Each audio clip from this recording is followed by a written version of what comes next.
Hello students, welcome है आपका अपने ही प्यारे से चैनल में, जिसमें हम आज ड्रीम करियर सीरीज का सेकंड एपिसोड लेके आए हैं। और आज के एपिसोड का टॉपिक है how to become scientist at ISRO. तो अगर आप एक ऐसी संस्था से जुड़ना चाहते हैं जिसने जो है मंगलयान, चंद्रयान या मिशन ऑफ मार्स जैसे बड़े बड़े प्रोजेक्ट किए हैं, एक ऐसी संस्था से जुड़ना चाहते हैं जिसने पूरे विश्व में भारत का नाम रोशन किया है, एक ऐसी संस्था से जुड़ना चाहते हैं जिसकी स्थापना डॉक्टर विक्रम साराभाई ने की है, एक ऐसी संस्था से जुड़ना चाहते हैं जहां पर डॉक्टर एपीजे अब्दुल कलाम ने काम किया है, या एक ऐसी संस्था से जुड़ना चाहते हैं जिसने ऑटो रिक्शा के खर्चे पर जो है हमें चंद्रमा की यात्रा करवाई है। तो आपके लिए है आज का video, how to become scientist at ISRO.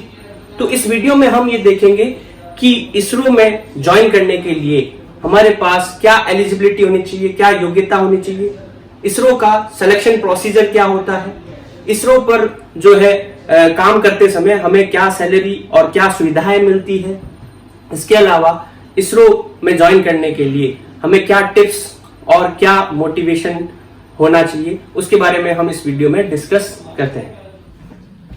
तो इसरो में साइंटिस्ट बनने के लिए क्या क्या तरीके हो सकते हैं, क्या क्या रास्ते हो सकते हैं, उसके बारे में हम डिस्कशन करते हैं।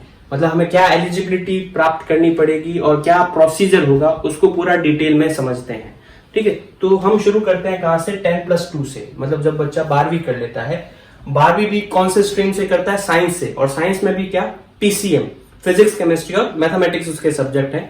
ठीक है, तो उसके बाद में जब वो कॉलेज में एडमिशन के लिए ट्राई करता है तो उसके पास में दो रास्ते होते हैं। एक तो वो जो है बीएससी करे यानी कि डिग्री कोर्स करे, और एक टेक्निकल कोर्स करे। ठीक है, टेक्निकल कोर्स में यानी कि इंजीनियरिंग हो गई, बीई या बीटेक, तो उसमें जो है अगर हमें प्रेस्टिजियस कॉलेजेस में एडमिशन लेना हो, बड़े कॉलेजेस में एडमिशन लेना हो, तो हमें जो है जेई मेन और जेई एडवांस जो है एग्जाम क्लियर करने पड़ते हैं। तो वो बच्चा क्या करेगा, पहले जेई मेन का मान लो एग्जाम देता है।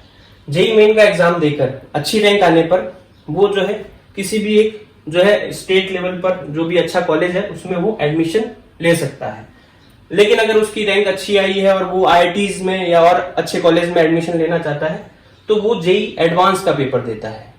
जेई एडवांस में भी अगर उसकी अच्छी रैंक आ जाती है तो वो अप्लाई कर सकता है IIST, Indian institute of space and technology, या फिर वो अप्लाई कर सकता है IIT के लिए, इंडियन इंस्टीट्यूट ऑफ टेक्नोलॉजी। ठीक है, तो अगर वो IIST को चूज करता है यानी कि Indian institute of space and technology को चूज करता है तो वो वहां पर इंजीनियरिंग 3 मेन ब्रांचेस में अगर करें, एरोस्पेस, इलेक्ट्रॉनिक्स और फिजिक्स, तो उसकी पॉसिबिलिटी हो जाती है कि उसका इसरो में सिलेक्शन हो जाएगा।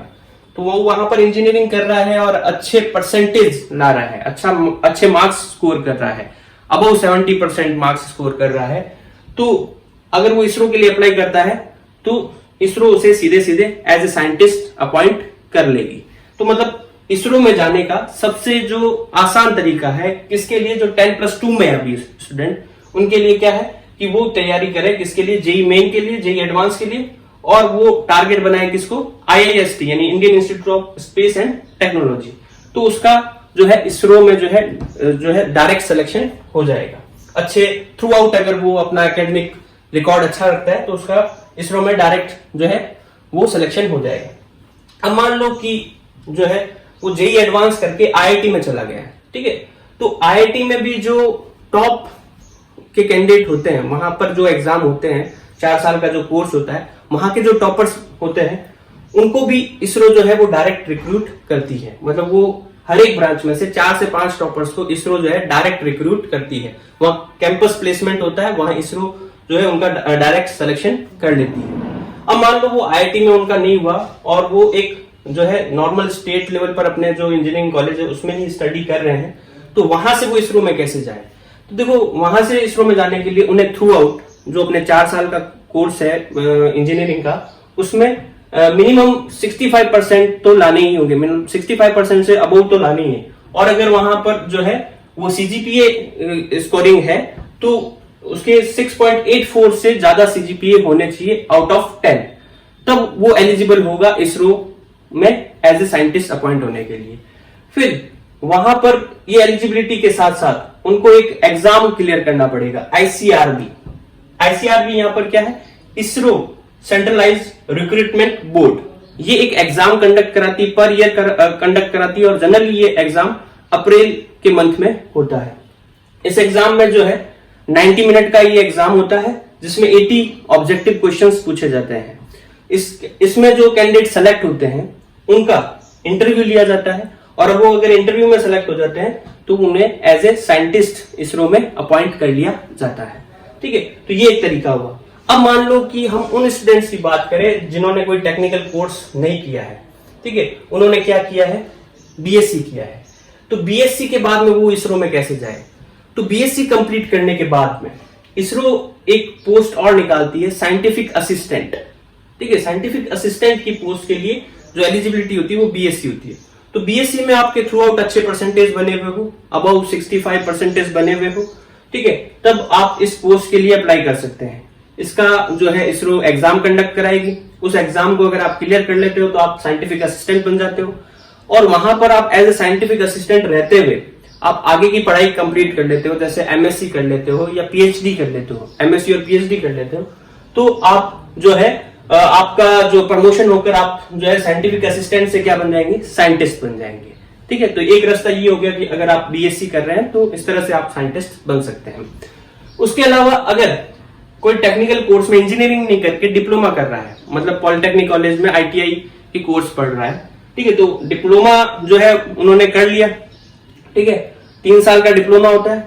उसके बाद में वो इसरो में अप्लाई कर सकते हैं एज ए टेक्निकल असिस्टेंट। देखो, बीएससी वाले अप्लाई करते हैं साइंटिफिक असिस्टेंट के लिए, और डिप्लोमा वाले अप्लाई करते हैं टेक्निकल असिस्टेंट के लिए। इनको एग्जाम क्लियर करना होगा, रिटन एग्जाम होगा, इंटरव्यू होगा, स्किल टेस्ट होगा। ये सारा जो प्रोसीजर है उसको फॉलो करते हुए वो एज ए टेक्निकल असिस्टेंट के पोस्ट पर अपॉइंट हो जाएंगे। फिर वो वहां रहते हुए अगर अपनी योग्यता बढ़ाते हैं, मतलब वो बीटेक कर लेते हैं या फिर एमटेक कर लेते हैं, तो वो एज ए साइंटिस्ट अपॉइंट हो जाएंगे। तो ये थे सारे तरीके इसरो में साइंटिस्ट बनने के लिए। देखो, यहाँ पर जो इंजीनियरिंग कॉलेज से जो इसरो में जाते हैं उनके लिए कुछ स्पेसिफिक ब्रांचेस होती है। ठीक है, जैसे कंप्यूटर इंजीनियरिंग कर रखी हो या इलेक्ट्रॉनिक्स कर रखी हो या मैकेनिकल हो, तो वो उस ब्रांच के स्टूडेंट्स को ज्यादा प्रायोरिटी दी जाती है इसरो में एज ए साइंटिस्ट की पोस्ट पे। ठीक है, तो ये थे सारे ways to join the ISRO as a scientist. ठीक है, तो इसरो में एज ए साइंटिस्ट या टेक्निकल असिस्टेंट जॉब करते हुए आपको क्या सैलरी मिलती है, क्या फैसिलिटी मिलती है, उसके बारे में थोड़ा सा डिस्कशन कर लेते हैं। तो देखो, सैलरी जो मिलती है वो 50 से 60 हजार के करीब बेसिक सैलरी मिल जाती है। उसके अलावा जो है हाउस रेंट, टीए, डीए वगैरह अलग से जुड़कर मिलता है आपको, और रहने के लिए जो है 2 या 3 BHK फ्लैट मिल जाता है एक अच्छी सोसाइटी में। आपको लाने ले जाने के लिए जो है गाड़ी मिल जाती है, आपको जो है अच्छी मेडिकल फैसिलिटी मिलती है, आपको और आपके फैमिली को जो है अच्छी मेडिकल फैसिलिटी मिल जाती है। अगर आप अनमेरिड है तो आपके पेरेंट्स को फ्री मेडिकल फैसिलिटी मिल जाएगी, और अगर आप मैरिड है तो आपके वाइफ और आपके बच्चों को जो है वो फ्री मेडिकल फैसिलिटी मिल जाएगी। उसके अलावा जो है जो खाने के सामान होते हैं वो भी सब्सिडाइज्ड होते हैं, मतलब कम कीमत पर मिलते हैं। तो काफी अच्छी लाइफ होती है इसरो में। तो जो ये ज्वाइन करना चाहते हैं उनके लिए बेस्ट ऑफ लक है। उसके साथ साथ आपको जो है एक एम बनाकर चलना होगा, आपको शुरू से ही जो है इसके लिए तैयारी में जुट जाना होगा, क्योंकि कंपटीशन टफ होता है। ठीक है, और साथ ही साथ आपको पिछले ईयर्स के, मतलब पिछले सालों के, पिछले 10 सालों के जो है वो पेपर्स जो है वो देखने होंगे, आपको जो है नोट्स बनाने होंगे, आपको जो है वो फॉर्मूला शीट बनानी होगी, और आपको खूब सारी प्रैक्टिस करनी होगी टू ज्वाइन दी इसरो।